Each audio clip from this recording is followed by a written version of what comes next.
Let's talk toys. Or movies. What's up, you guys? ToyShiz here, and I got a Spider-Man Far From Home movie review for you. Thank you to everyone that messaged me, PM me yesterday. We had a really nice conversations. Everyone was just really wanting to know, like, and very concerned in some points. Like, it's okay to not like movies, and we all had good conversations about it. But that was funny. Some of you were very concerned about why I didn't like this movie, and it wasn't the fact of like this movie's not terrible. It's not a like, oh my god, I hate this movie. This movie is like, it's like a like, all right.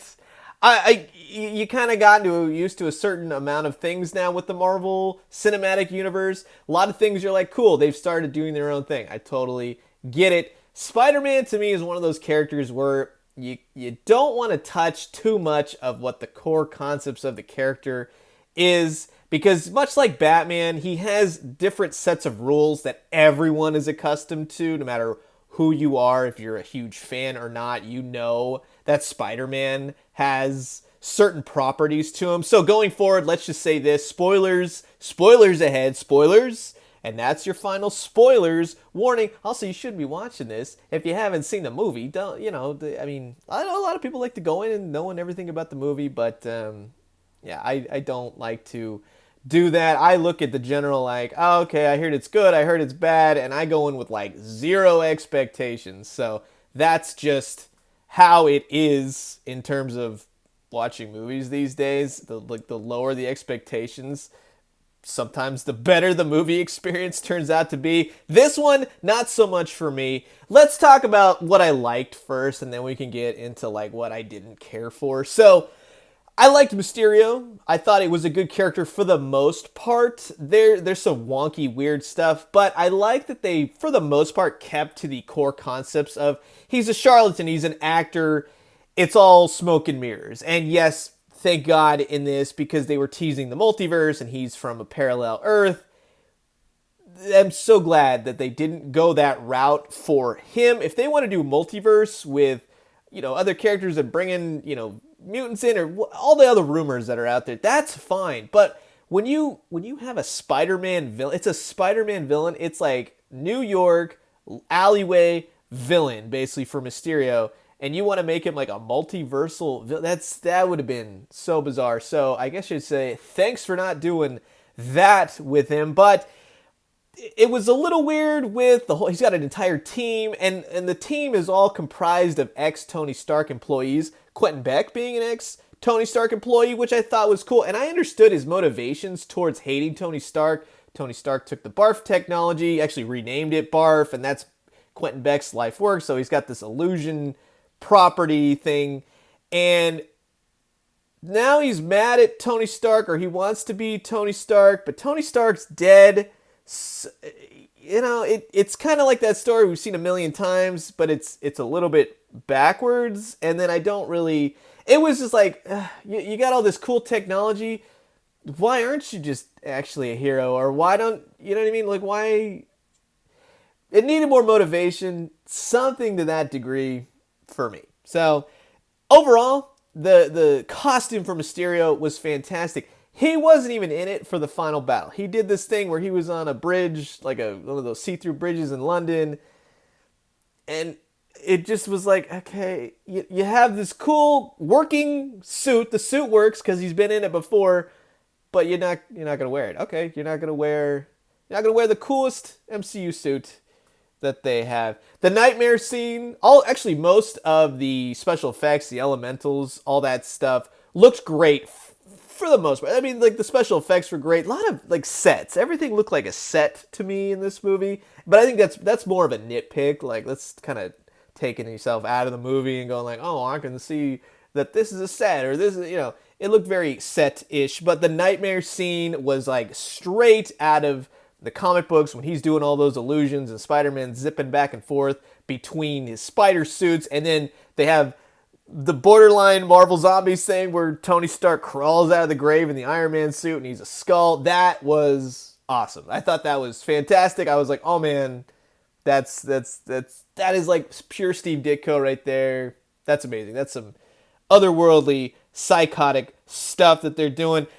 I like the Peter Tingle scene, the final Spider Sense scene where he like took a deep breath and he went after Mysterio and he's smashing all the robots. I couldn't stand after a while, like, quit calling it the Peter. Everything was a joke in this movie. Like, okay, I got it. Like, Peter Tingle, I got it. And then everything was disparaged by, you take all the seriousness, and then it's like jokes, jokes, and jokes. And it works. Like, I actually did care for, like, Thor Ragnarok, and I think Endgame, and, you know, for the most part, those movies handle it well. This was a lot of, like, the same thing over and over and over again. A lot of high school stuff. A lot of stuff that I'm just like, can we get back? I just want to see I want to see Mysterio doing stuff. I want to see him doing the illusions. The elementals, I didn't care for. I thought that was weird. They even mentioned Morty Bench by name. Flash Thompson is on his phone saying like, oh yeah, there's like a sailor dude and his name is Morty Bench and he got hit with like, you know, water cosmic rays, something like that. And I'm like, okay, so in my head, I'm thinking, oh, Morty Ben, that's gonna be Hydro Man. But then you only see Hydro Man in that sense one time. You only see Molten Man one time. They're illusions. They're all illusions, like most of us had guessed. You know, you kind of when you go, oh, okay, it's the multiverse. I know why they did that. It's to throw us off. But you know, we're comic book fans. We know what was up. The fact I would have liked to have seen that the villains or the elementals were real, like it was Molten Man, it was Hydro Man, Mysterio was doing like illusions on top of them to kind of spruce him up, and then Spider-Man has to take all these villains down at the end. I think that would have been kind of cool. Instead, he's fighting a bunch of droids and, I mean, drones, you know, and they all come from outer space, out of a satellite, and it's like it's a complicated mess to me about why Mysterio just couldn't be the illusion guy and have all this cool tech that he created. It turns into Tony Stark tech. And once again, like, Tony Stark looks like a bad guy. I mean, the guy is dead. And again, they're saying like, well, yeah, he gave this multi-billion-dollar deal to this kid. And it has like a huge, dangerous system. Like, you can pinpoint someone and kill him on the fly. And I'm just going to give this to Peter Parker. No big deal. So once again, like, Tony Stark doesn't look good. Like, he's created the Ultron robots. It's like one bad thing after another that all stems from Tony Stark. And for these employees, like, Tony Stark doesn't look like... I get why Quentin Beck hated him. He turned his life work into something called barf. And yeah, that's Tony's character, but it doesn't make him look good. It actually makes him look kind of like, you know, he's just this awful person in the company that we don't see when he's not doing Avengers stuff. So that kind of weirded me out. The blip is really weird, and the name is really weird. You got two kids at the beginning talking about that. One thing, the funny thing was, you know, that YouTube video with the, you know, Celine Dion thing. That did make me laugh, but it also made me kind of cringe at the same. I was like, oh no, like, what if this is like the General Hux scene from The Last Jedi? Like, this is the start to that. And for me, it was like, oh no, like they're gonna do that kind of thing. The high school stuff, the teachers, I kept thinking, why is JB Smoove in this movie? Like, I didn't see him as a teacher. He was funny, but he was JB Smoove, and for those of you who don't know, he's from Curb Your Enthusiasm and other stuff. He's a comedian. He's hilarious. But then that also detracts. I'm like, okay, why is JB Smoove in this movie? And then, of course, the other teacher, they made him into like such a sad sack to where it's like, okay, now this is only for comedic purposes. Like, the poor guy, he drops a camera and he tells everyone his wife like pretended to blip out.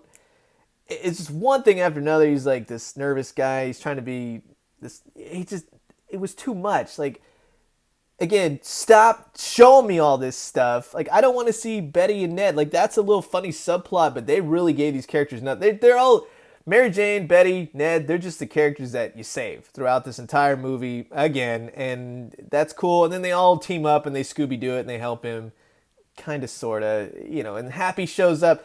It was like, could Spider-Man do anything on his own? They all want him to be the next Iron Man. He doesn't want to be Iron Man. He doesn't want to be Spider-Man. So, and then he's like, oh, you know what? I guess I'll be Spider-Man. At the very end, like, I'll make my own suit and do that. And, you know what I mean? Like, it's too much of a go back and forth. I'm really hoping that Mysterio is alive. I hope they do the Sinister Six. I think that would have been a better mid-credits, end credits kind of thing to do. the Sinister Six, like he's swinging around with Mary Jane, and then all like these super villains just are like throwing taxi cabs and like they're like yelling Spider-Man, and he's just like, oh dang, and I don't care, like they don't have to come from anywhere, just we can find that out in the third movie. Like you got Scorpion, Doctor Octopus, Mysterio's back. I don't care whoever else you want to put in there. The Vulture, Michael Keaton shows up, maybe grabs him, and that's how it ends. How amazing would that have been? No, we got an identity reveal, which is totally wackadoo to me because, again, going back to the core concept of Spider-Man, the whole thing is that he has a secret identity. And he's the one character that needs his secret identity because he's not Iron Man, he's not Captain America. He's got stuff to lose in that sense. He's also a kid, so that's weird. It was kind of cool to see J.K. Simmons back as J. Jonah Jameson. I'll give you that. It's weird. I have a lot of questions. This movie leaves me with a lot of questions, especially with the blip. So if the blip happened, let's say you're in an airplane, and what they showed is that these kids are all at their high school, and the marching band just, like, some people disappear, and some of the kids in the stadium disappear. Then they go, oh yeah, 5 years later, and then these kids reappear exactly where they were, and they interrupt, like, a basketball game. So if a blip happened and you're in an airplane, you just disappeared and you fell to your death? Like, that's awful to think. What if you disappeared in a spot and they built a building and then you reappear and you, like, half of you's in the building, half of you sticking out, like Kitty Pryde type stuff. That's the kind of stuff that I'm thinking about this entire time. So I have my issues with the movie. No, it's not bad. I'll tell you, the end credits scene with the Skrulls actually answered my question that I had the whole time. Like, how is Nick Fury being fooled this badly? Like, this is not Nick Fury. And then it turns out, yeah, it was the Skrulls. It was Talos the entire time. Which, hey, you know what? I actually appreciate it. I was like, oh, thank God. That makes me feel so much better. I totally buy the situation. So, all in all, the movie just, for me, didn't work. And I really liked Homecoming. I thought that was a great movie. I think this one played upon that way too much and took all those things that I was like, cool, I can deal with this. I like this high school stuff. And they went way too far. Way too left direction. I didn't want to see all this stuff. I just want to see Spider-Man fighting, having a good thing. I don't need to see him like, oh, I don't want to be Spider-Man. I don't want to be Tony Stark. I got so much to live up for. It's good in some senses, but it's got to be good. And again, didn't care for it. It's not a terrible movie by any means. It's more like Iron Man 3 to me, where it's like, yeah, I'll watch it again in a couple years, but it just wasn't that great. It really wasn't. I'm glad whoever likes it. That's fantastic. It's okay to like and dislike movies. Your opinion is valuable. You can talk about this kind of stuff. We can talk in a civilized manner and go like, oh, okay, this is why you didn't. I see what you mean. And then you know what you do? You go like, well, there's more coming out. I can't wait for Spider-Man 3. And yeah, I can't wait to see what they do next. But this one just didn't work for me. So I just want to say thank you to everyone that had a great conversation with me. And I do think that you should see this movie. I don't think it's necessarily like you got to wait. And I think it's definitely worth a watch. A lot of people told me they saw it in 3D. They said it was amazing. So that's pretty cool. I can't do 3D stuff. It hurts my eyes after a while. It's just, it becomes like a tedious thing. But yeah, definitely go see it. Go check it out. Make an opinion for yourself. And if you want, come back. Let's talk about it. Because yeah, this one had a lot of stuff to kind of like go back and forth. It has some meat to it. So I appreciate that. And while I didn't like it, I still like that other people did. That's totally cool because I'm sure there's a lot of movies that I like and you don't, vice versa. We can get into that later. So, I'm curious to know what you guys think. Comment below, let me know. Let's talk all things Spider-Man Far From Home. I'm going to leave you guys with that. As always, drink some great coffee, eat some great food, but most importantly, definitely go see it. Have a great 4th of July if I don't talk with you until then. And when you do, let me know what you found. I'll talk to you guys soon. Adios. Let's talk